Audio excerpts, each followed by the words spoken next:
it's a perfect ranch that you want, but it's just really outdated. Don't pass that up. Just call me and say, hey, this place is outdated. What can I look at, for a Loan renovation loan? option wise. Because you still can put as little as 3% down on a renovation loan. So what we do is you just take the purchase price, and you're probably getting that at a discounted purchase price because it's an outdated home, right?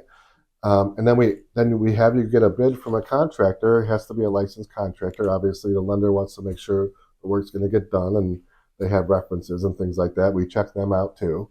But once they give us a bid, we just add those two numbers together, and we say, okay, put 3% down on that number, and then at the closing, we give you the money to do all the renovations, and then you have 6 months to get the renovations done. You're not doing it yourself; your contractor is, and all the money is there to do it. And yeah, it's pretty awesome. And then you end up, converting maybe an older home in a nice, good location, maybe right next to the school, where it's an older neighborhood. But now you updated the inside of the house, and now the value of that home is going to be pretty much probably at the top end of that neighborhood level, right? Because you redid the entire inside of the house, and all these other homes are older. So it's a really good way of being able to build equity quickly and to get into a house that maybe make it your own, make it so you love it. Plenty of options.